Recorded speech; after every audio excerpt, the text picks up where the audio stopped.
संभल हिंसा का Pakistani link, Dubai में छिपे गैंगस्टर से कनेक्शन, शारिक साठा के साथ रिश्ता।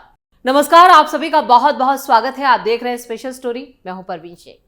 संभल में 2024 में भी 1978 जैसे दंगों की तैयारी थी।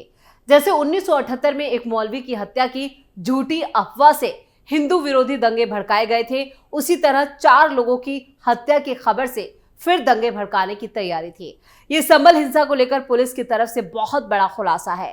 संभल हिंसा में मारे गए जिन 4 लोगों को समाजवादी पार्टी की तरफ से 5-5 लाख रुपए का चेक दिया गया था, उन 4 लोगों के बारे में संभल पुलिस का दावा है कि उनकी हत्या एक सोची समझी साजिश थी और उन्हें मारने वाले वही लोग थे जो पुलिस के खिलाफ पत्थरबाजों की भीड़ में शामिल थे। दरअसल यूपी के संभल में 24 नवंबर को हुई हिंसा के तार एक बार फिर पाकिस्तान से जुड़ रहे हैं।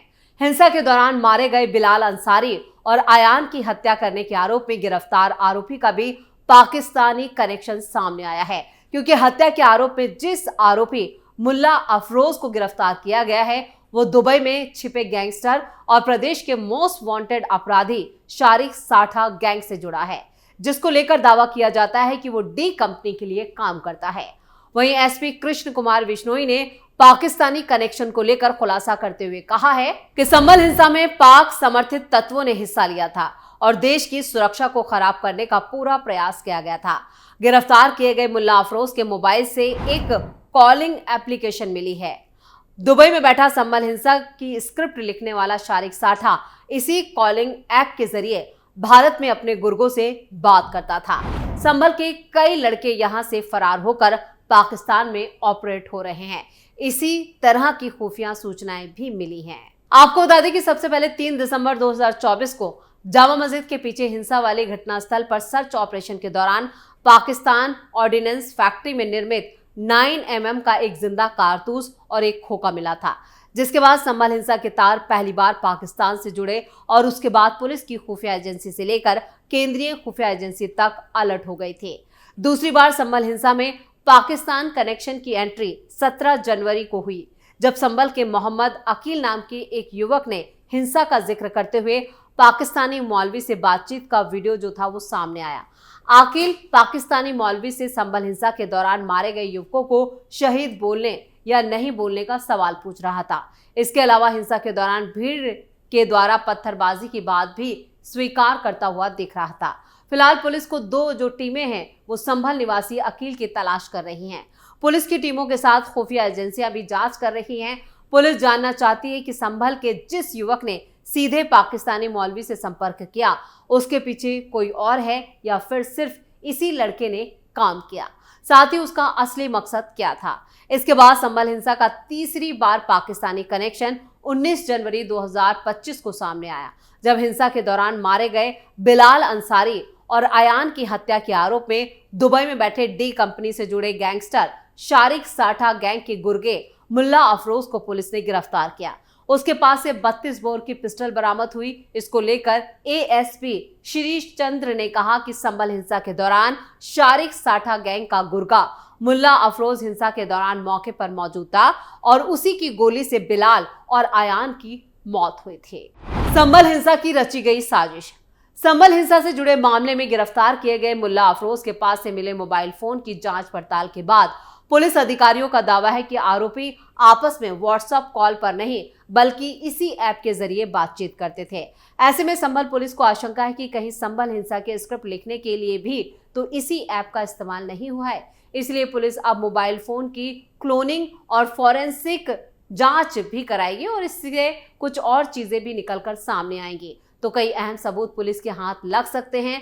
शारिक साठा पर 50 से ज्यादा मुकदमे दर्ज हैं। वो साल भर से 500 से ज्यादा गाड़ियां चोरी करता था और उसके गैंग के ज्यादातर सदस्य संभल जिले के दीपा सराय तिमारदास सराय इलाके के रहने वाले हैं। उसी में से एक व्यक्ति मुल्ला अफरोज है, जिसके खिलाफ पहले से 9 गंभीर मुकदमे दर्ज हैं। मुल्ला अफरोज की शारिक साठा गैंग से बातचीत होने की जानकारी दी थी। आपको बता दें ये पूरी जो खुफिया जानकारी पुलिस के हाथ लगी है वो एक जासूस ने दी है, जिसके बाद इसको हिरासत में लिया और पूछताछ की गई तो इस गैंग के दूसरे लोगों के साथ भी पिस्टल की फोटो सामने आ गई। यानी पूरी प्लानिंग के साथ पुलिस ने यह एक्शन लिया और उसके बाद मुल्ला अफरोज की गिरफ्तारी हुई।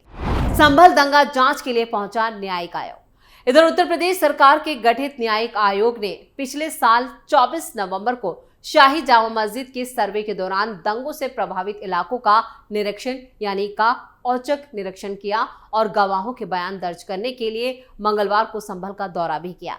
पिछले साल 1 दिसंबर को गठित आयोग ने शाही जामा मस्जिद क्षेत्र के सभी घटनास्थल का दोबारा दौरा किया। संभल में जांच के लिए पहुंचे प्रतिनिधिमंडल के साथ जिला मजिस्ट्रेट राजेंद्र पेंसिया, पुलिस अधीक्षक कृष्ण कुमार बिश्नोई और मुरादा पुलिस रेंज के डीआईजी मुनिराज भी उनके साथ थे। आयोग के सदस्यों के नेतृत्व में टीम ने 1 घंटे से ज्यादा वक्त तक यहां पर जांच की और इसके बाद संभल के चंदोसी रोड पर PWD गेस्ट हाउस में चले गए। वहां वो शाम 4 बजे तक गवाहों के बयान दर्ज किए गए। आयोग में उच्च न्यायालय से रिटायर जज देवेंद्र अरोड़ा और पूर्व डीजीपी अरविंद कुमार जैन और उत्तर प्रदेश के पूर्व प्रमुख सचिव अमित मोहन प्रसाद शामिल हैं। इस आयोग का गठन मस्जिद सर्वे के दौरान हुई घटनाओं की जांच करने और जवाबदेही सुनिश्चित करने के लिए किया गया है। आयोग के सदस्यों में अरविंद कुमार जैन ने बताया, हमने ये सुनिश्चित करने के लिए शिविर लगाया है कि जो लोग अपनी बातें साझा करना चाहते हैं और जानकारी देना चाहते हैं उन्हें लखनऊ की यात्रा ना करनी पड़े। ये उनकी सुविधा के लिए है। हम उनकी बात सुनने के लिए 4-5 घंटे यहाँ रहेंगे। हमारा लक्ष्य दंगों के कारण पता लगाना है। आपको बता दें कि पिछले साल 24 नवंबर 2024 को संभल की जामा मस्जिद में सर्वे के दौरान भीड़ ने हिंसा फैलाई थी और इसी हिंसा में भीड़ ने गाड़ियों में आगजनी की थी, पुलिस पर पत्थरबाजी की थी और इस दंगे के दौरान 4 लोगों की कहा यह जाता है कि पुलिस यहां पर 4 लोग बता रही है जबकि 5 लोगों की जान गई थी। इसके बाद उत्तर प्रदेश सरकार ने संभल हिंसा की जांच के लिए 3 सदस्यीय न्यायिक जांच आयोग गठित किया था।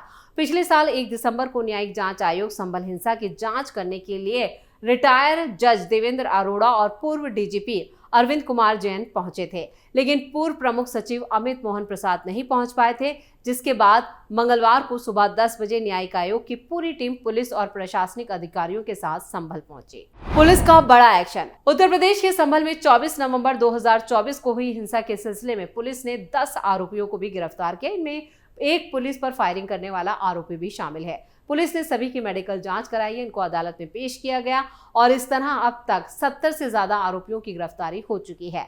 संभल पुलिस के एडिशनल एसपी श्री चंद्र के मुताबिक शारिक साठा गैंग के गिरफ्तार किए गए मुल्ला अफरोज से 32 बोर की पिस्टल भी बरामद हुई, जो कि संभल हिंसा के दौरान इस्तेमाल की गई थी और इसी पिस्टल से अयान और बिलाल अंसारी की हत्या की गई थी।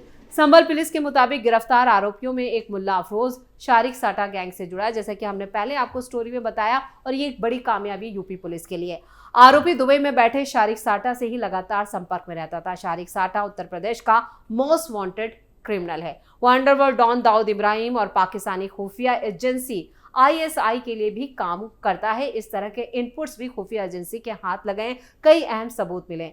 इससे पिछले महीने 24 तारीख को 7 लोगों को भी गिरफ्तार किया गया था। अतिरिक्त पुलिस अधीक्षक यानी ASP श्रीश चंद्र ने बताया कि गिरफ्तार किए गए लोगों की पहचान शोएब, सुजाउद्दीन, राहत, मोहम्मद आजम और अजरुद्दीन, जावेद और मुस्तफा के रूप में हुई है। दूसरे आरोपियों की तलाश की जा रही है और इस हिंसा के सिलसिले में 11 FIR दर्ज की गई हैं। संभल में 19 नवंबर से तनाव बना हुआ था। स्थानीय शाही जामा मस्जिद में एक याचिका पर अदालत के आदेश के बाद सर्वे हुआ था और इसी सर्वे के दौरान हिंसा भड़क गई थी और जो ये सर्वे कराया गया था उसमें ये दावा किया गया था कि जो शाही जामा मस्जिद है वो हरिहर मंदिर है। 24 नवंबर को हिंसा तब भड़की जब मस्जिद का सर्वे किया जा रहा था और इसी दौरान पक्का बाग हिंदूपुरा खेड़ा में पथराव हुआ था। पुलिस की मोटरसाइकिल जला दी गई थी। पुलिस की पिस्टल्स की मैगजीन और कारतूस लूट लिए गए थे, जिसके बाद नखासा थाने में मामला दर्ज किया गया था। इस हिंसा का मुख्य आरोपी सपा सांसद जियाउर रहमान बर्क को बनाया गया था। पुलिस का आरोप है कि सपा सांसद के भड़काऊ भाषण की वजह से ही हिंसा हुई थी, लेकिन जियाउर रहमान बर्क ने कहा था कि वो पढ़े लिखे इंसान हैं। संभल में जब हिंसा हुई तब वो यूपी में नहीं थे, वो उस समय बेंगलुरु में थे। उनके खिलाफ राजनीतिक साजिश के तहत FIR दर्ज की गई है, लेकिन उसके बाद कई और FIR यहां पर जियाउर रहमान बर्क के खिलाफ दर्ज की गई हैं, जिससे जियाउर रहमान बर्क की मुश्किलें और ज्यादा बढ़ती हुई नजर आ रही हैं। स्पेशल स्टोरी में इतना ही। वीडियो कैसा लगा कमेंट करके अपनी राय जरूर दें। वीडियो को लाइक करें, शेयर करें और कैपिटल टीवी को सब्सक्राइब जरूर करें। धन्यवाद।